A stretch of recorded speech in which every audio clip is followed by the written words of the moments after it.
আজকে আমার আলোচ্য বিষয় হলো যে সকল কারণে মানুষের ঈমান নষ্ট হয়ে যায়। যে সকল কারণে মানুষের ঈমান নষ্ট হয়ে যায়, মোটা দাগে 10টি কারণ আমি আপনাদের সামনে আলোচনা করব। গত জুমায় ঘোষণা করেছিলাম আজকের বিষয়বস্তু।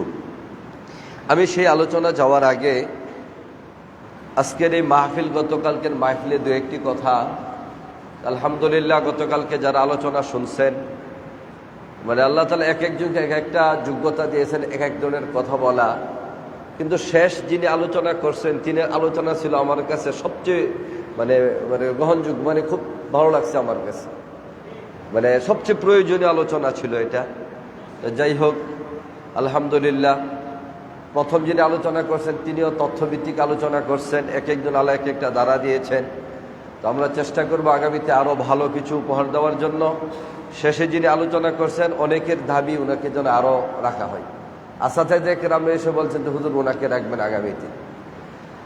তো যেই বিষয়টা আমাদের হাফেজ ছাত্রদের পাগড়ি প্রদান উপলক্ষে, আমিও গতকালকে মাগরিবের পরে কথা বলছি, কিন্তু অনেক কথাই বলা যায়নি। তো ওই রাত্রে আলোচনার মোতালা করতে যাইয়া দুইটা তথ্য পেয়েছিলাম যেটা গতকালকে বলতে পারিনি। আজকে ওই তথ্যটা বলে এরপরে আমার মূল আলোচনায় চলে যাব।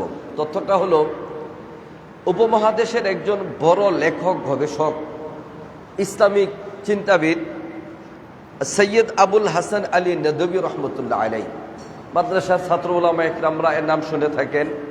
সৈয়দ আবুল হাসান আলী নদভী রহমতুল্লাহ আলাই, তিনি দারুল উলুম দেওবন্দের আপনার দর্শের মধ্যে কথা বলেছিলেন, ইকু কমায় দাও একবারই, প্রতিধ্বনি কমায় দাও, যে তিনি দারুল উলুম দেওবন্দের দর্শের মধ্যে কথা বলছিলেন যে মাই কিসি না কিসি तरह कुरान पढ़ लिया ये मुझ पर अल्लाह का बड़ा एहसान है, যে কোনো না কোনো ভাবে আমি কোরআন পড়তে পারি, এটা আল্লাহ তাআলার বড় এহসান আমার উপর। মানে এটা কত বড় কথা যে আমরা বাইরে যাওয়ার দরকার নেই, বাস্তবতা যদি স্বীকার করি। আমি আপনাদেরকে ছোট করে দেখছি না, বাস্তবতাকেই বলছি। এখন যদি আমি আপনাদের কাছ থেকে জিজ্ঞাসা করি আপনারা কতজন কোরআনে কারীমের সহি তেলাওয়াত জানেন, মাদ্রাসার ছাত্র ছাড়া যদি অন্যদেরকে জিজ্ঞাসা করি তাহলে 5% পাবো কিনা সন্দেহ আছে, ঠিক কিনা বলুন? তো আলী হাসান নদভী রহমতুল্লাহ আলাই বলেন যে আমি কোনো না কোনো ভাবে আল্লাহর কোরআনকে সহি শুদ্ধভাবে তেলাওয়াত করতে পারি, এটা আল্লাহ তাআলার বড় এহসান। মুহতারাম হাজিরিন, যদি তেলাওয়াত করতে পারাটা এহসান হয়, আর যদি কোরআনে কারীমের হাফেজ হয়, তাহলে তার মর্যাদা কত বড়, কত বড়। আল্লামা ইবনুল কাইয়্যিম জাওজি রহমতুল্লাহ আলাই, তিনি একজন বড় লেখক, গবেষক, দার্শনিক। উনার এলেমের তবকা অনেক উপরে। তো আল্লামা ইবনুল কাইয়্যিম জাওজি রহমতুল্লাহ আলাই তিনি বলেন যে 800 কোটি মানুষ যদি, মানে প্রথম এজমালি কথা যে পৃথিবীতে যে তখনকার সময়কার কথা তিনি বলছিলেন যে 800 কোটি মানুষ দুনিয়াতে বসবাস করে। এই 800 কোটি মানুষ যদি একসাথে আল্লাহ তাআলা যত এবাদতের মাধ্যম রাখছেন সব এবাদত করে, ওই এবাদতের পরিমাণটা হলো, আমি যদি আমার আঙ্গুলের মাথাটাকে সাগরের মধ্যে ভিজাই, তাহলে আমার আঙ্গুলের মাথার মধ্যে যে পরিমাণ পানি লেগে থাকবে 800 কোটি মানুষের এবাদতের পরিমাণটা হলো ওইটুক, সাগরের পানির তুলনায় ওইটুক, যেটুকু আমার আঙ্গুলের মাথায় লেগে থাকবে। তিনি বলেন এই 800 কোটি মানুষের এবাদতের তুলনায় কোনো একজন মানুষ যদি আল্লাহর রাস্তায় জিহাদ করে, তার এবাদতের পরিমাণটা হলো সাগরের অবশিষ্ট পানি। আর যত এবাদত আছে সমস্ত এবাদত হলো আঙ্গুলের মাথার পানির মতো। জিহাদ এত বড় এবাদত। মুহতারাম হাজিরিন, তাহলে আমাদের কাছে এটা বুঝে আসলো, জিহাদে যায় তাদের যেই ফজিলত বলতেছে, কোনো একজন মানুষ যদি 1 ঘন্টা এলেমের চর্চা করে তার ফজিলত তার চেয়ে অনেক বেশি। যদি 1 ঘন্টা এলেমের চর্চা করে আল্লাহ রাব্বুল আলামিন তার মর্যাদা এর চেয়ে কোটি গুণ বাড়িয়ে দিবেন। মুহতারাম হাজিরিন, এরপর দেখেন কি বলছেন, দোয়া করা বিরাট এক ইবাদত। আমরা যে দোয়া করি এটা বিরাট এক ইবাদত। যদি 800 কোটি মানুষ শুধু দোয়া করে তারা যেই পরিমাণ সওয়াব পাবে তার চেয়ে অধিক সওয়াব হবে যদি 800 কোটি মানুষ জিকির করে। আমি খুব সংক্ষেপে বলবো কথাটা, আমার পরে বিষয়টা একটু লম্বা। যে 800 কোটি মানুষ যদি দোয়া করে এটা যেই পরিমাণ সওয়াব পাবে তার চেয়ে অনেক বেশি মর্যাদা হবে কোনো একজন মানুষ যদি আল্লাহর জিকির করে। কেন সেটা জানেন? আমি আল্লাহর কাছে দোয়া করছি, আল্লাহ তুমি আমাকে এটা দাও, ওটা দাও, এই করো, সেই করো, আর আরেকজন চুপচাপ বসে আল্লাহ তাআলার জিকির করতেছে। মনে রাখবেন, যেই ব্যক্তি মনোযোগ দিয়ে আল্লাহ তাআলার জিকির করতেছে ওই ব্যক্তির আল্লাহর কাছে চাওয়া লাগবে না, আল্লাহ নিজে থেকে দেখবেন ওই বান্দার কি প্রয়োজন আছে। সুবহানাল্লাহ।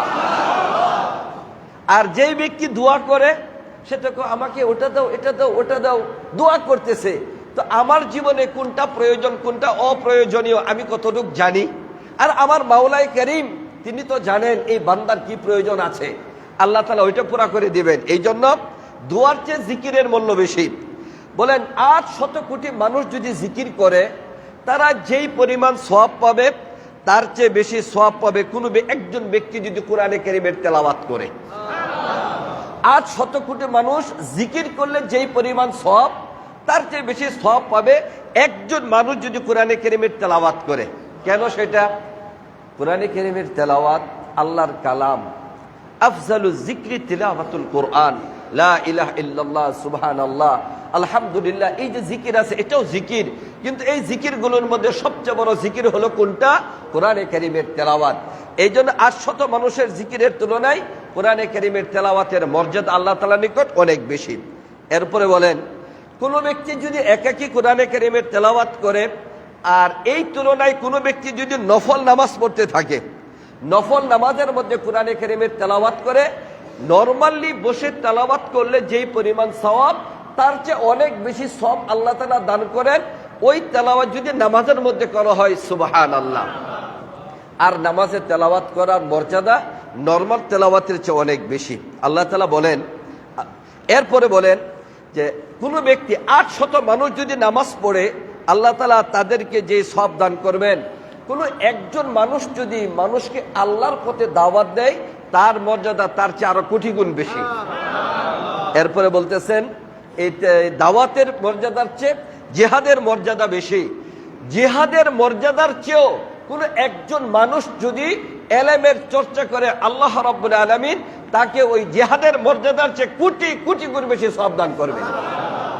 এই জন্য মুহতারাম হাজিরিন, আমাদের এই সমাজের মধ্যে উলামায়ে কেরামদেরকে অনেকে তুচ্ছ তাচ্ছিল্য করে দেখে মনে করে আলেমরা কি হবে, তাদের কি মূল্য আছে?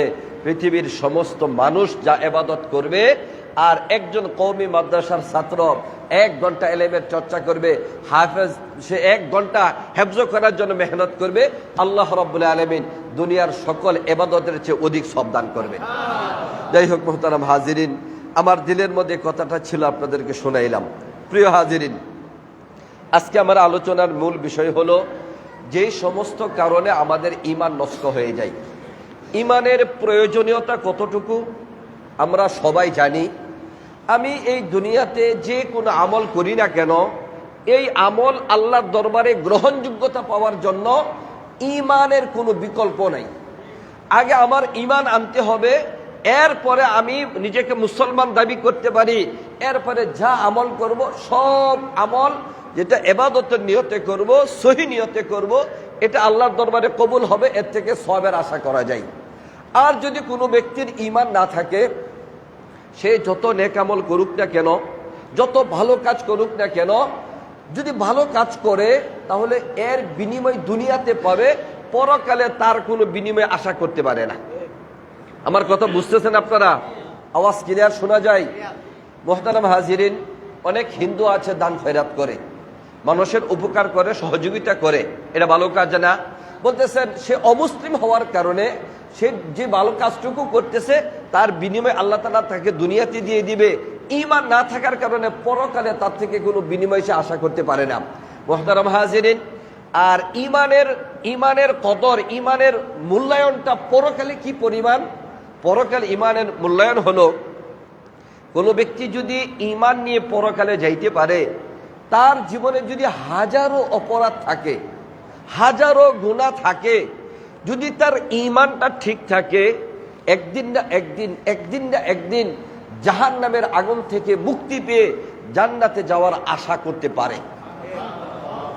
আর যদি ইমান না থাকে, তাহলে অনন্তকাল সে জাহান্নামের আগুনে পড়বে, সে আর কোনোদিন জান্নাতের আশা করতে পারে না। ব্যাপারটা এমন নয় যে এটা একটা ব্যাপার গেছে, আরেকটা চান্স আল্লাহ তাআলা আমাকে দিবেন, যে আমি এইবার বুঝি নাই, যে ইমান ছাড়া আমি পরকালে চলে আসছি, আমি বুঝতে পারি নাই, আল্লাহ তাআলার কাছে দোয়া করলে আরেকটা সুযোগ আমাকে দিবেন, আমি আবার দুনিয়াতে যাব, ইমানকে ঠিকঠাক করে পরকালে আসব, এমন কোন দ্বিতীয় সুযোগের ব্যবস্থা মুহতারাম হাজিরিন। এই জন্য প্রতিটি মুসলমানের জন্য ইমান আনা যেমন ভাবে ফরজ, ইমান কোন কোন জিনিসের কারণে নষ্ট হয়ে যায় এটাও জানা ফরজ, ঠিক কিনা বলুন? আমি যদি এখন আপনাদেরকে জিজ্ঞাসা করি, আপনারা বলেন তো ওযু ভাঙার কারণ কয়টা? কি কি কারণে ওযু নষ্ট হয়ে যায়, ভেঙে যায়? অনেকে আছেন আপনারা পটপট করে বলে দিবেন এই কারণে ওযু ভেঙে যায়, ঠিক কিনা বলুন? আমি যদি জিজ্ঞাসা করি নামাজ ভঙ্গের কারণ কয়টা, কি কারণে নামাজ ভেঙে যায়, আলহামদুলিল্লাহ অনেকই পাওয়া যাবে, সে বলে দিবে হুজুর এই কারণগুলোর কারণে নামাজ ভেঙে যায়। আপনি বলুন তো আমাকে, ওযু ভাঙার কারণ জানা এটা যতটা প্রয়োজন, নামাজ ভাঙার কারণ জানা যতটা প্রয়োজন, তার চেয়ে বেশি প্রয়োজন কিনা ইমান ভাঙার কারণ? কিন্তু আমরা কি জানি ইমান ভাঙার কারণটা? অনেকেই আছে এটা আমরা জানি না যে এই কারণে আমাদের ইমান ভেঙে যায়। যে কারণে আমি গত জুমায় ঘোষণা করেছিলাম যে আমাদের ইমান নষ্ট হয়ে যায় যেই কারণগুলো, এগুলি আমরা খুব নরমালি করতেছি, আর মনে করতেছি না আমার ইমান তো একবারে সীসা ডালা প্রাচীরের মতো, একবার মোহর মেরে দিয়েছি, আমার ইমান আর নষ্ট হবে না, যাই কোথায়। আমার বাবা মুসলমান, দাদা মুসলমান, আমার ধর্ম ইসলাম, আইডি কার্ডের মধ্যে আমার ধর্ম লিখে রেখেছি আমি মুসলমান, কাজে আমার ইমান তো নষ্ট হওয়ার নয়। ব্যাপারটা হলো আমাদের এমন। এই জন্য মুহতারাম হাজিরিন, ইমান নষ্ট হয়ে যায় কারণে আমি খুব সংক্ষেপে বলতে হবে এই কথাগুলো। এক নাম্বার, শিরিক করার কারণে ইমান নষ্ট হয়ে যায়। শিরিক কাকে বলে? শিরকে আকবার। শিরিক কাকে বলে? আল্লাহ রাব্বুল আলামিনের ইবাদতের সাথে অন্য কাউকে তার সমতুল্য মনে করা, আল্লাহ যেই ক্ষমতার অধিকারী অন্য কাউকে এই ক্ষমতার সমতুল্য মনে করা, এটার নাম হলো শিরক। এটা আপনার কথার মাধ্যমে, এটা আপনার কাজের মাধ্যমে, এটা আপনার বিশ্বাসের মাধ্যমে, যেভাবেই হোক, এমন কোন আচরণ যদি আপনার থেকে প্রকাশ পায়, যে আচরণের মাধ্যমে এটা প্রমাণ হয় যে আল্লাহ রাব্বুল আলামিন যে ইবাদত গুলোর প্রাপ্য, এগুলোর ক্ষেত্রে আপনি অন্যজনকে মনে করেন সেও ইবাদত পাইতে পারে, আল্লাহ যেই ক্ষমতার অধিকারী অন্যকে মনে করেন এই ক্ষমতা তার আছে, এর নাম হলো শিরক। এর নাম হলো কি? শিরক। কোন ব্যক্তি যদি শিরক করে তাহলে তার ঈমান আর ঠিক থাকে না। যেমন কোন ব্যক্তি যদি মনে করে কবরে যাইয়া আমি যদি কোনো কিছু চাই, তাহলে এটা আল্লাহ তাআলা যেমন ভাবে দেন আমার পীর সাহেব তেমন দিতে পারেন, তার ঈমান নষ্ট হয়ে যাবে। এই পবিত্র কপাল, এই চেহারাটাকে একমাত্র সিজদা আল্লাহর দরবারে করার জন্য দিয়েছেন। এই মাথা পৃথিবীতে আর কারো কাছে নত করার মতো কোনো সুযোগ নেই। এখন যদি আপনি কবরে গিয়ে সিজদায় পড়ে যান, কোন পীর সাহেবের পায়ের মধ্যে সিজদায় পড়ে যান, মনে রাখবেন আপনার ঈমান নষ্ট হয়ে গেছে। আপনি হয়তোবা রাষ্ট্রীয়ভাবে, বাহ্যিকভাবে আপনি মুসলমান থাকতে পারেন, বাস্তবিকভাবে আপনার ঈমানে আপনি কাফের হয়ে গেছে। প্রিয় হাজির, 2 নম্বর কারণ, আল্লাহর সাথে কোনো মিডিয়ার সাব্যস্ত করা, যেমন দেবদেবী অথবা কোনো পীর সাহেবকে ইবাদতের ক্ষেত্রে এমনটা ধারণা করে কেউ, আমি মনে হয় আল্লাহকে সরাসরি ডাকলে আল্লাহ আমার কথা শুনবে না, এই জন্য একটা মিডিয়া, একটা মধ্যস্থতাকে মেনে নেওয়া, এটাও শিরিক। এর মাধ্যমে ঈমান নষ্ট হয়ে যায়। আপনার জাহিলিয়াতের যুগে লাত, মানাত, উজ্জা এগুলি ছিল দেবদেবীদের নাম। মুশরিকদেরকে জিজ্ঞাসা করা হইতো তোমরা এই সমস্ত জিনিসের ইবাদত করো কেন? বলে আমরা এই সমস্ত বস্তুর ইবাদত করি এই জন্য যে এই সমস্ত বস্তু আমাদেরকে সুপারিশ করবে আল্লাহর নিকট। আল্লাহ তাআলা আমাদের স্রষ্টা, এটা আমরা মানি, কিন্তু সরাসরি আমরা আল্লাহর কাছে বলতে পারি না। এই বস্তুগুলোর ইবাদত আমরা করি যে এই বস্তুগুলো আল্লাহর দরবারে আমাদের জন্য সুপারিশ করবেন। এই যে মধ্যস্থতা করা, এর মাধ্যমে ঈমান নষ্ট হয়ে যায়। যে আল্লাহ রাব্বুল আলামিনকে ডাকার জন্য কোনো মধ্যস্থতার প্রয়োজন হয় না। তা আপনি বলুন, মুশরিকরা এই যে দেবদেবী মূর্তির পূজা করার মাধ্যমে মধ্যস্থতা মানা, আমি আপনি কোনো পীর সাহেবকে, পীর সাহেব আমাকে সুপারিশ করে জান্নাতের মধ্যে নিয়ে যাবে, আমাকে ক্ষমা করে দেবে, এই দুইটার মধ্যে কোনো ব্যবধান আছে? ওরা দেবদেবীর পূজা করে আর আমি আমার মতো আরেকটা মানুষের পূজা করি, পীর সাহেবের পায়ে সেজদা দেই আর আমি তাকে মনে করি সে আমাকে পার করে দিবে। বলতেছেন দেবদেবীর মূর্তির পূজা করা আর পীর সাহেবের পূজা করা, এর মধ্যে কোনো পার্থক্য নেই। অতএব আল্লাহ রাব্বুল আলামিনের কাছে বান্দা চাইবে, বান্দা আল্লাহর ইবাদত করবে, এর মাঝখানে কোনো মধ্যস্থতা হতে পারে না। তাহলে 2 নাম্বার ঈমান নষ্ট হয়ে যাওয়ার কারণ হলো আল্লাহ এবং বান্দার মাঝখানে মধ্যস্থতাকে সাবেত করা। প্রিয় হাজিরিন, 3 নাম্বার, তুমি যদি কেউ অন্য ধর্মের লোকদেরকে মনে করে তারাও ঠিক আছে, অনেকে বলে যে সব ধর্মই ঠিক আছে, সব ধর্ম ভালো কথা বলে। 3 নাম্বার কারণে বর্তমান প্রেক্ষাপটের সাথে যেটা একান্তভাবে প্রয়োজন আপনাদের জানার, কেউ যদি এটা মনে করে যে আমরা ইসলাম ধর্ম পালন করি, অন্য ধর্ম ঠিক আছে, এইভাবে বলে অন্য ধর্ম ঠিক আছে। আরে অন্য ধর্মের মধ্যে তো ভালো কথা বলে, অহিংস বড় ধর্ম, বুদ্ধরা বলে না অহিংস বড় ধর্ম, পরোপকারী বড় ধর্ম, এমনটা বলে। হিন্দুরা বলে জীব হত্যা মহাপাপ, আর এরকম অনেক কথা বলে, কিছু কথা তারা বলে। এখন আপনি একজন মুসলমান হিসাবে যদি আপনি এই বিশ্বাস লালন করেন যে অন্য ধর্ম ভালো, অন্য ধর্ম ঠিক আছে, তারা তো ভালো কথাই বলে, এই কথা আপনি জবানে বলেন অথবা অন্তরে লালন করেন, অথবা কেউ বলছে ওইটাকে সাপোর্ট করেন, আমার কথা কি বুঝতেছেন আপনারা? এমন মতাদর্শ আপনি জবানে বলেন, অন্তরে লালন করেন, বিশ্বাস করেন, অথবা কেউ বলেছে এটাকে সাপোর্ট করেন, যেই অবস্থায় থাকেন আপনার ঈমান ঠিকবে না। ইন্নাদ-দীনা ইনদাল্লাহিল ইসলাম, আল্লাহ তাআলার নিকট একমাত্র মনোনীত ধর্ম হলো কোনটা? ইসলাম। ওয়া মান ইয়াবতাগি গায়রাল ইসলামি দীনান ফালান ইউকবালা মিনহু, কোন ব্যক্তি যদি ইসলাম ধর্ম ছাড়া অন্য কোন ধর্মকে সঠিক মনে করে, অন্য কোন ধর্মকে ভালো মনে করে, অন্য কোন ধর্মকে বলে এরাও ভালো, এমন কোন চিন্তা ধারণা ধারণ করে, এর অর্থই হলো আল্লাহর পক্ষ থেকে একমাত্র মনোনীত ধর্ম হলো ইসলাম, এটা আপনি মানেন না। আর এটা না মানলে আপনি কাফের হয়ে যাবেন, আপনি মুসলমান থাকবেন না। এই জন্য মোহতারাম হাজিরিন, এখন যদি কোনো মুসলমান পূজা মণ্ডপে যাই আর যাইয়া ওরা যেভাবে আপনার জোর হাত করে ওই মূর্তির সামনে দাঁড়ায়, আপনি একজন মুসলমান হয়ে যাইয়া এই এরকম ভাবে জোর হাত করে দাঁড়াইলেন, মনে রাখবেন আপনার ঈমান চলে গেছে। আপনার এই নতজানু অবস্থা একমাত্র রবের সামনে হতে পারে, ওই সমস্ত মূর্তির সামনে আপনার নতজানু অবস্থা হতে পারে না, ঠিক কিনা বলুন মুহতারাম হাজিরিন? এরপরে আসেন, অনেকে যদি এই কথা মনে করে যে ওরা যেভাবে উলুধ্বনি দেয়, দেখছেন না হিন্দুরা তাদের পূজার সময় উলুধ্বনি দেয় না? আমার শ্বশুর বাড়ি হলো কাউরাই, মাঝে মাঝে যদি ওইখানে মাগরিবের নামাজ সময় থাকি, তাহলে একদিক দিয়ে আজান হয় আর একটা ওই দিক দিয়ে উলুধ্বনি শোনা যায়, হিন্দুরা উলুধ্বনি দেয়। আপনারা বলুন, আজান আর উলুধ্বনি কি কখন এক হতে পারে? আল্লাহু আকবার। আজানের শব্দ কি, তার অর্থ কি, আর উলুধ্বনি মানে কি, কোনো কখনোই এটা একটা আরেকটার সাথে মিলতে পারে না। এখন কোন মুসলমান যদি বলে আজান আর উলুধ্বনি সমান, হিন্দুদেরকে খুশি করার জন্য, তাদের সাপোর্ট পাওয়ার জন্য, তার কি ঈমান ঠিক থাকবে? সে যেভাবেই বলুক না কেন, যেই চিন্তাধারা থেকে বলুক না কেন, কোন ব্যক্তি যদি এই কথা বলে ঈমান আজান আর উলুধ্বনি এক সমান, তাহলে তার ঈমান ঠিক থাকতে পারে না। প্রিয় হাজিরিন, এরপরে আসেন, একজনে বলতেছে এই কথা, বলে রোজা আর পূজা, রোজা আর পূজা মুদ্রার এপিট আর ওপিট, আপনারা সমর্থন করেন? আরে কোথায় পূজা আর কোথায় রোজা, কোথায় রোজা আর কোথায় পূজা, মানে আসমান জমিন ব্যবধান বললেও ভুল হবে।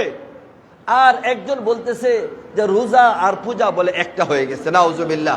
এমন মতাদর্শ কোনো ব্যক্তি যদি লালন করে তাহলে তার ঈমান থাকবে না। প্রিয় হাজিরিন, আরেক লোক বলতেছে আমরা আমাদের নবীদের নাম কি কি জানি, মুহাম্মদ সাল্লাল্লাহু আলাইহি সাল্লাম, ঈসা আলাইহিস সালাম, মুসা আলাইহিস সালাম, এগুলো আমাদের নবীদের নাম। আর তোমাদের যারা দেবদেবী, তোমরা যাদেরকে গুরু মানো, তাদের নাম কি? কৃষ্ণ, বিষ্ণু, এরকম তোমাদের নাম। তোমরা যাদেরকে মানো তারা কৃষ্ণ, বিষ্ণু, আরো কয়েকটা নামের কথা বলছে। বইলা বলতেছে কি তারা ন্যায় আর ইনসাফের প্রতীক, বলে নাউজুবিল্লাহ। নবী মুহাম্মদ, ঈসা আলাইহিস সালাম, মুসা আলাইহিস সালাম, এই সমস্ত নবী, আর কোথায় কৃষ্ণ আর কোথায় বিষ্ণু? বলে তারা বলে সবাই ন্যায় এবং ইনসাফের প্রতীক। মুহতারাম হাজরিন, এমন কথা কোনো ব্যক্তি যদি বলে তাহলে তার ঈমান ঠিক থাকতে পারে? প্রশ্নই ওঠে না, তার ঈমান ঠিক থাকবে না। মুহতারাম হাজরিন, পূজা মণ্ডপে যে কোনো অংশগ্রহণ করা যেভাবে এগুলো সমর্থন করা ঠিক তেমনভাবে হারাম। বুঝার জন্য আপনাদেরকে বলি, আল্লামা দেলোয়ার হোসেন সাইদি রহমতুল্লাহ আলাই, বলেন আমিন। রহমতুল্লাহ আলাই শব্দের অর্থ আল্লাহ তাআলা তিনার উপর দয়া করুন। তিনি শাহাদত বরণ করেছেন। জালেম অত্যাচারীরা সুকৌশলে এই কোরআনের পাখিকে তারা মেরে ফেলেছে। আজকে যদি এই আল্লামা দেলোয়ার হোসেন সাইদি বেঁচে থাকতেন, আমাদের সমাজের মধ্যে কিছু মানুষ যেই বিভ্রান্তি ছড়াচ্ছে তাদের দাঁত ভাঙ্গা জবাব দিতে। মুহতারাম হাজিরিন, আল্লামা দেলোয়ার হোসেন সাইদি যেই এলাকা থেকে তিনি নির্বাচন করতেন পুরাটা 100% মুসলমানের এরিয়া। আপনারা বলুন, পুরাটাকে 100% মুসলমানের এরিয়া? বরং ওই এরিয়াটা 20 থেকে 30% মুসলমান হবে, আর বাকি সবাই হলো হিন্দু। সবাই ছিল কি? হিন্দু। এরপরও তিনি তিনার আদর্শ আর নীতি দিয়ে ওখানে প্রমাণ করেছিলেন, তোমরা যদি আমি মুসলমান আমাকে সাপোর্ট করো, তোমরা সত্যিকার অর্থে নিরাপত্তা পাবে। এই আস্থা আর বিশ্বাস তিনি অর্জন করেছিলেন, যে কারণে ওই হিন্দু এরিয়া হওয়ার পরে ওই জায়গা থেকে তিনি নির্বাচিত হয়ে এমপি হয়েছিলেন। কোনো রেকর্ড, কোনো একটা ছবি এমন কেউ দেখাতে পারবে না আল্লামা দেলোয়ার হোসেন সাইদি কখনো কোনো পূজা মণ্ডপে গিয়েছেন, পূজার মধ্যে যে তাদের সাথে একাত্মতা ঘোষণা করেছেন, বা এই বর্তমান সময়ে যে ভ্রান্ত কথাগুলো বলতেছে এমন কোনো মতামত, এমন কোনো কথা তিনি বলেছেন কেউ দেখাতে পারবে না। তাহলে তোমরা কেন এমনটা করতেছ? যে কারণে ঈমান চলে যায় এটা জানে না, যেই সমস্ত কারণে ঈমান নষ্ট হয়ে যায় এটা জানে না। যদি জানতো তাহলে কখনো এমনটা করতো না। প্রিয় হাজিরিন, ভারতের মধ্যে মুসলমানের চেয়ে হিন্দুর সংখ্যা অনেক বেশি। হ্যাঁ, ওই জায়গার মধ্যে কোনোদিন কোনো মুসলমান হিন্দুদের পূজায় যায় না। বাস্তবতা তো এমন ছিল, ভারতে সংখ্যাগরিষ্ঠ হলো হিন্দু, সংখ্যালঘু হলো মুসলমান। তাদের সাপোর্টের দরকার, সহযোগিতা দরকার। এই হিসাবে হিন্দুদের পূজা মণ্ডপে যে মুসলমানরা একাত্মতা ঘোষণা করবে, না না তোমরা যেটা করতেছো আমরা ওইটা সমর্থন করি, কারণ তোমাদের এলাকায় আমরা হলাম অল্প, তোমরা হলে বেশি, চাইলে আমাদেরকে যে কিছু করতে পারো, এটা তাদের সমর্থন করার মতো একটা যুক্তিজগৎ ছিল। বাস্তবতা হলো কোনোদিন কোনো মুসলমান ভারতের কোনো হিন্দুদের পূজা মণ্ডপে যায় না। আর আমাদের এদেশের মধ্যে হিন্দুরা হলো সংখ্যালঘু আর মুসলমান হলো সংখ্যাগরিষ্ঠ। আমি সংখ্যালঘু আর সংখ্যাগরিষ্ঠর কথা বলতেছি না, আমি যুক্তিগতার কথা বলতেছি। তারা পূজা করবে, রাষ্ট্রীয়ভাবে তাদেরকে সর্বোচ্চ নিরাপত্তা দেওয়া এটা রাষ্ট্রের দায়িত্ব। আমি একজন মুসলমান হিসাবে সে তার ধর্মীয় ঘোষণা করবে, এটা আমি কি সাপোর্ট করি। কিন্তু একজন মুসলমান ইমানদার হিসাবে তাদের পূজা মণ্ডপে যে তাদের একাত্মতা ঘোষণা করা, এটা একজন মুসলমান কখনো মানতে পারে না। আফসোস হয়, অনেকবার এই কথাগুলো বলেছি, আমাদের সমাজের মধ্যে কোনোদিন কোনো ধর্মীয় উৎসবের মধ্যে কোনো হিন্দু এসে আমাদের সাথে কোনোদিন একাত্মতা ঘোষণা করছে? আমরা লাইলাতুল কদর ইবাদত করি, শবে বরাতে ইবাদত করি, 2 ঈদের নামাজ পড়ি, সম্মিলিতভাবে ইবাদতগুলো করি। কোনোদিন তো কোনো হিন্দু আয়সা বলল না যে হুজুর আপনাদের সাথে আছি, আপনারা ভালো কাজ করতেছেন, আপনাদের এলাকায় থাকি, আপনারা যদি হাজারে আপনার 900 কি বলে যে 99 জন আপনারা মুসলমান আর একজন মাত্র আমি হিন্দু, আমাকে চাইলেই তারে দিতে পারবেন, আপনাদের সাথে একাত্মতা ঘোষণা করার জন্য আসছে কেউ? আপনার তুরস্কের মধ্যে খ্রিস্টান আছে অনেক বসবাস করে, ওইখানে ইতিহাসকে খুঁজে পাওয়া যায় না। কোনো মুসলমান তুরস্কের মধ্যে যাইয়া ওই খ্রিস্টানদের ওই এর মধ্যে গির্জার মধ্যে যাইয়া তারা বলছে যে আমরা আপনাদের সাথে আছি, একাত্তর কোথাও পাওয়া যায় না। শুধু আমাদের বাংলাদেশের মধ্যে এই কালচার শুরু হয়ে গেছে, যে যেই অবস্থানে থাকে সে মনে করে আমার সাপোর্ট তাদের লাগবেই, তাদের সাপোর্ট ছাড়া আমার অবস্থা হবে না, অতএব তাদের সাপোর্টকে নেওয়ার জন্য যেভাবেই হোক আমি তাদের সে মন জয় করতে হবে। নাউজুবিল্লাহ। মনে রাখবেন, একজন মুসলমান তার আদর্শ আর নীতি কখনো এইভাবে বিলিয়ে দিতে পারে না, ঈমানকে কিছুতে নষ্ট করতে পারে না। মুহতারাম হাজিরিন, এরপরে আসেন এর সাম্প্রদায়িক সম্প্রীতি রক্ষার কথা বলে। অনেকেই বলে যে সাম্প্রদায়িক সম্প্রীতি রক্ষা করতে হবে। এই সাম্প্রদায়িক সম্প্রীতি রক্ষা করা শুধু খালি মুসলমানের দায়িত্ব, তাদের দায়িত্ব না। ইসকনরা এদেশের মধ্যে অস্থিতিশীল অবস্থা করার জন্য, একটা ধর্মীয় লাঙ্ঘানোর জন্য, ধর্মীয় দাঙ্গা লাগানোর জন্য সর্বোচ্চ পর্যায়ে চেষ্টা করে। ওরা এদেশের মধ্যে সাম্প্রদায়িক সম্প্রীতি নষ্ট করতেছে, ওই ইসকনরা মুসলমান নষ্ট করে না। মুহতারাম হাজিরিন, দাদা বাবুদের আধিপত্য শেষ হয়ে গেছে। ডক্টর ইউনূসের উপর আমার অনেক অভিযোগ আছে, আমাদের অনেক অভিযোগ আছে। এদেশের মধ্যে প্রাইমারি স্কুলের মধ্যে তোমরা গানের শিক্ষক নিয়োগ দাও, দরকার হলো একজন অ্যারাবিক শিক্ষক নিয়োগ দেওয়া। এরকম কিশোর গ্যাং তৈরি হচ্ছে, শিশু অবস্থায় এরা মাদকাসক্ত হয়ে পড়তেছে। এদেরকে ওই অবস্থা থেকে বের করতে হলে অ্যারাবিক শিক্ষক, ধর্মীয় শিক্ষক ওই প্রাইমারিতে নিয়োগ দেওয়ার দরকার। ওইটার খবর নাই, তোমরা দাও ওই গানের শিক্ষক। এরকম অভিযোগ আমাদের আছে। এই হাজার অভিযোগের পরে তাকে ধন্যবাদ জানাতে হয়। কেন জানাবো? সে এই দেশের উপর ভারতের আধিপত্যটাকে মেনে নেয়নি এবং অদূর ভবিষ্যতে যেন এই দেশের উপর ওই ভারতীয় আধিপত্য করতে না পারে তার দরজা বন্ধ করে দিচ্ছে। দেখা যায় তোমরা কিসের ভয় করো, কিসের ভয় করো? ওরা আমাদের উপর আধিপত্য বিস্তার করে আমাদেরকে শাসন করবে, ওই সুযোগ আর থাকবে না ইনশাআল্লাহ। এদেশের মানুষ স্বাধীনতাকামী, ওই পিন্ডি বলেন, ভারত বলেন, আর দিল্লি বলেন, কারো পণ্ডিত আধিপত্য এরা মানে নাই। এখন নতুন করে আমেরিকাকে আমাদের প্রভু বানানোর চেষ্টা করতেছে, এদেশের মানুষ তাদেরকে মানবে না। মুহতারাম হাজিরিন, এরপর আসেন 4 নম্বর কারণ, যে কারণে মুসলমানের ঈমান নষ্ট হয়ে যায়। 4 নম্বর কারণ হলো, যদি কেউ মনে করে রাসূল সাল্লাল্লাহু আলাইহি ওয়াসাল্লামের আদর্শের বাইরে আরো কোনো উত্তম আদর্শ আছে, আল্লাহ রসুল আমাদের জন্য যে আদর্শ নিয়ে আসছেন এর চেয়ে আরো উত্তম কোন আদর্শ আছে, এমনটা যদি কেউ মনে করে তাহলে তার ঈমান থাকবে না। মনে করেন কেউ যদি বলেন লেনিনের মতাদর্শ, কার্ল মার্কসের মতাদর্শ আল্লাহ রসুলের নিয়ম নীতির মতাদর্শের চেয়ে ভালো, তাহলে তার ঈমান থাকবে না। প্রিয় হাজিরিন, সময় শেষ, সংক্ষেপে বলতে হচ্ছে। 5 নাম্বার, রাসূলের আনিত কোনো বিধান অস্বীকার করে, অপছন্দ করে, ঘৃণা করে এমন যদি হয় তাহলে তার ঈমান থাকবে না। আল্লাহ রসুল যে বিধান আমাদের কাছে নিয়ে আসছেন, অস্বীকার করা, ঘৃণা করা এমন যদি করে তাহলে তার ঈমান থাকবে না। ছোট্ট আকারে যদি বলি, পর্দার একটা বিধান, এটা ইসলামের বিধান, আল্লাহ রসুল নিয়ে আসছেন। এখন কোনো ব্যক্তি যদি বলে পর্দা করে প্যাকেট হয়ে গেছে গা, এইভাবে পর্দা করে কেউ ঢুকতে হয় নাকি, পর্দা করতে হয়, এমন যদি বলে তাহলে তার ঈমান থাকবে না। দাড়ি সুন্নতি আমল, কোন ব্যক্তি বলে এখনই কি দাড়ি রাখার সময় হয়েছে, দাড়ি রাখবে কেন, বলতে এই সমস্ত কারণ কোনো ব্যক্তি যদি বলে তাহলে তার ঈমান থাকবে না, ঈমান নষ্ট হয়ে যাবে। প্রিয় হাজিরিন, ঠিক এরকম ভাবে ওয়ারাসার বিধান, এগুলি তো অনেকবার আলোচনা হয়েছে। ছেলে যা পাবে তার অর্ধেক একটা মেয়ে পাবে। এখন কোন ব্যক্তি যদি বলে যে আল্লাহ তাআলা মেয়েদেরকে এখানে ঠগাইছেন, যে বিধান দিয়েছেন এই বিধানের মধ্যে ভারসাম্য হয়নি, এমন কথা যদি কোনো ব্যক্তি বলে তার ঈমান থাকবে, তার ঈমান থাকবে না। প্রিয় হাজিরিন, এরপরে 6 নম্বরে শরীয়তের কোনো বিধানকে নিয়ে তাচ্ছিল্য করা, ছোট থেকে ছোট বিধান শরীয়তের, এ দেখে যদি কোনো ব্যক্তি তুচ্ছ তাচ্ছিল্য করে তাহলে তার ঈমান থাকবে না। প্রিয় হাজিরিন, 7 নম্বর, ইসলামের দুশমনকে সাহায্য করা। কোনো ব্যক্তি যদি কোনো কাফেরকে, অমুসলিমকে সাহায্য করে তাহলেও তার ঈমান থাকবে না। মুহতারাম হাজিরিন, এই যে সাহায্য করার কথা যখনই বলছি তখনই মনটা একবারে কেঁপে ওঠে।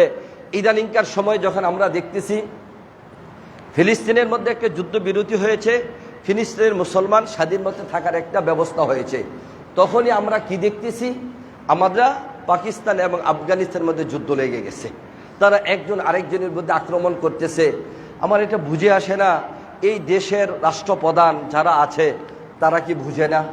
আরে আফগানিস্তান ইদানিংকার সময়ে তারা যে খেলাফত আলা মিনহাজুন নবুওয়া কায়েমের মাধ্যমে সারা বিশ্বের মধ্যে যে উজ্জ্বল দৃষ্টান্ত রেখেছে এটা অন্য কেউ পারে নাই। এই যে মাওলানা তাকিউল্লাহ ভারতে সফর করতেছে, ওনাকে রাষ্ট্রীয়ভাবে আমন্ত্রণ জানিয়ে তিনি গেছেন। ওইখানে কি বলছেন তিনি, যে আফগানিস্তানের রাষ্ট্র পরিচালনার মধ্যে কমপক্ষে 28 জন শাইখুল হাদিস আছে। সুবহানাল্লাহ বলবেন না? 28 জন শাইখুল হাদিস যারা রাষ্ট্র পরিচালনার দায়িত্বে আছেন। মোহতারাম হাজিরিন, অনেকে ইদানিং বলে যে কওমি মাদ্রাসায় পড়ে লাভ কি, এখানে এলেম কালাম আর কি আছে, তারা তো শুধু মাদ্রাসা মসজিদ দিয়ে পড়ে থাকবে, চার দেয়ালের ভিতরে তারা আর কিছু বুঝে না। তাদেরকে যদি আমরা বলি কওমি মাদ্রাসায় আলেমদের মধ্যে যা আছে সারা পৃথিবীতে অন্য কোনো কারো কাছে তা নাই। আপনার আল্লামা তকি উসমানী নাম শুনছেন না আপনারা? পাকিস্তানের জাস্টিস আল্লামা তকি উসমানী, সারা পৃথিবীতে উনার চেয়ে বড় কোনো মানে আলেম এলমওয়ালা বর্তমান সময়ে নাই। এই যে আমাদের বাংলাদেশের গর্ব, বাংলাদেশের রত্ন, আপনার বাইতুল মুকাররমের যিনি খতিব আব্দুল মালিক হাফিজাহুল্লাহ, তিনার এলেমের সামনে দুনিয়ার মানে 8টা-10টা আলেম আসবে কিনা বাংলাদেশে কেউ নেই। কমপক্ষে বাংলাদেশে উনার এলেমের সামনে দাঁড়ানোর কারো কোনো ক্ষমতা নেই। উনি তো কওমি গণনার আলেম। তোমরা অযথা এরকম কওমিদের উপর দোষ দিচ্ছ কেন, যে কওমি উলামা একরাম কিছুই জানে না? মুহতারাম হাজিরিন, আফগানিস্তানের মধ্যে যেরকম ভাবে কওমি উলামা একরাম রাষ্ট্র পরিচালনা করতেছে, আপনারা নিশ্চিতভাবে জেনে রাখুন বাংলাদেশে যদি কখনো সুযোগ আছে কওমি উলামা একরাম এই রাষ্ট্র পরিচালনা করার ক্ষেত্রে দক্ষতার যোগ্যতার সাথে সফলতা অর্জন করবে ইনশাল্লাহ, তার মধ্যে কোনো পিছপা থাকবে না। আমি বললে তো আপনারা হাসবেন, বলে হুজুর বলে কি মাথা খারাপ হয়েছে। কথাটা হলো, আমাকে যদি স্বরাষ্ট্র মন্ত্রণালয়ের দায়িত্ব দেয়, যে হুজুর আপনাকে স্বরাষ্ট্র মন্ত্রণালয়ের দায়িত্ব দিলাম, আমি চ্যালেঞ্জ করে বলতে পারি 3 মাস আমাকে সুযোগ দিবে। শর্ত হলো প্রশাসনের লোক আমার আদেশ মানতে হবে।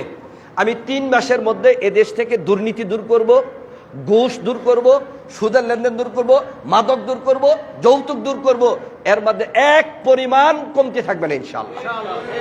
শুধু আমি নই, আমি তো সাধারণ থেকে সাধারণ একজন মানুষ। আমার চেয়ে বড় কত যোগ্য দক্ষ উলামা একরামরা আছেন, কোন ডিপার্টমেন্টে তাদেরকে দিবেন, তার ওই ডিপার্টমেন্ট চালাবে ইনশাআল্লাহ, সফলতার সাথে চালাবে। কাজে উলামা একরামদেরকে খাটা করে দেখার কোনো সুযোগ নেই। মুহতারাম হাজিরিন, ইসলামের দুশ্মনকে যেটা বলছিলাম, এই যে পাকিস্তান আর ভারত আফগানিস্তান লাগছে, এর মূল কারণ হলো পাকিস্তান দুর্বল হলে ভারত খুশি, পাকিস্তান দুর্বল হলে ভারত খুশি, আর আফগানিস্তান দুর্বল হলে আমেরিকা খুশি। এই আমেরিকা আর ভারত এই মানে এই যে সুরে সুরে আলী, এরা একসাথে পরামর্শ করছে, বলে এই দুই দেশের মধ্যে যেভাবেই হোক যুদ্ধ লাগাইতে হবে। আমেরিকা চাইতেছে আফগানিস্তান দখল করে বিমান ঘাঁটি নিবে, আর ভারত চাইতেছে পাকিস্তান যুদ্ধ করে দুর্বল হোক, এদের উপর আধিপত্য বিস্তার করবে। আল্লাহই জানে তারা কেন বুঝে না, তারা কেন বুঝে না। মুসলমান, তুমিও মুসলমান, সেও মুসলমান, কেন আক্রমণ করতেছ, কেন হতাহত করতেছ? দোয়া করেন আল্লাহ তাআলা তাদেরকে বুঝদান করুন। এরপরে 6 নম্বরে কি বললাম, শরীয়তের কোন বিধানকে তাচ্ছিল্য করা। 7 নম্বরে ইসলামের দুশমনকে সাহায্য করা। 8 নম্বরে অনেকে মনে করে কিছু মানুষ আছে সে অনেক ঊর্ধ্বে চলে গেছে, এখন তার নামাজ রোজা লাগবে না। পীর সাহেবদেরকে দেখলে মনে করে আরে সে তো অনেক ঊর্ধ্বে জগতে থাকে, তার নামাজ কালাম লাগবে না। আচ্ছা আপনি বলুন, আল্লাহর রসুলের চেয়ে ইবাদত করে ঊর্ধ্বে চলে যাওয়ার কারো কোনো ক্ষমতা আছে? আল্লাহ রসুল নিয়মিত নামাজ পড়তেন, রোজা রাখতেন, অন্যরা যত ইবাদতকে তার চেয়ে বেশি করতেন। আপনার আমার পীর সাহেব সারাদিন গোসল করে না, 15 দিনে 20 দিনে একদিন মুজ সাইকা পানি খায়, নুক হিংস্র জানোয়ারের মতো হয়ে গেছে, কাছে না গেলে দুর্গন্ধে কাছে যাওয়া যায় না, মুইতা ফালিলেন আজ্ঞা হুসে না, এমন ব্যক্তি বলে ঊর্ধ্বে চলে গেছে। ফলে তাইনের আর নামাজ রোজা লাগে না, এমন বিশ্বাস যারা রাখবে এরাও কাফের হয়ে যাবে। প্রিয় হাজিরিন, 9 নম্বরে দিনের ব্যাপারে একভাবে দিনের ব্যাপারে একবারে বেখেয়াল থাকা, দিনের বিধিবিধানের ব্যাপারে আপনি উদাসীন থাকবেন, এটা আপনার ঈমান চলে যাবে। এরপরে আছে 10 নম্বরে হলো জাদু টোনাকে হালাল মনে করা। যে কালা জাদু বলে না, জাদু বলে যে জাদু বিদ্যাটাকে হালাল মনে করলে ওই ব্যক্তির ঈমান থাকবে না। মুহতারাম হাজিরিন, আরো যেই কারণে ঈমান থাকবে না তার আরেকটা কারণ হলো, এই যে গতকালকে ফুরাবাড়িতে একটা সম্মেলন ছিল কাদিয়ানীদেরকে নিয়ে, খতমে নবুয়ত, আল্লাহ রসুল শেষ নবী, এটা যারা মানে না তারা কাফের, অর্থাৎ কাদিয়ানী সম্প্রদায় তারা কাফের। ঠিক তেমন ভাবে কাদিয়ানীদেরকে যারা কাফের মনে করবে না তারাও কাফের। এই জন্য মুহতারাম হাজিরিন, সময় শেষ, সেগুলো আর কথা বলতে পারতেছি না। আমি যেই 10টা কারণ বললাম, যেই সমস্ত কারণে ঈমান নষ্ট হয়ে যায়, নামাজ যেমনভাবে ফরজ, ঈমান আনা যেমনভাবে ফরজ, এই 10টা কারণ মোটা দাগে সবার জন্য জানা ফরজ, আর না হলে তার ঈমান ঠিক থাকবে না। আল্লাহ রাব্বুল আলামিন আমাদের সকলের ঈমানকে হেফাজত রাখুন। যে সমস্ত কারণে ঈমান নষ্ট হয়ে যায় তার থেকে আমাদেরকে হেফাজত করুন। ওয়া আখিরু দাওয়ানা আলহামদুলিল্লাহি রাব্বিল আলামিন। যারা সুন্নাত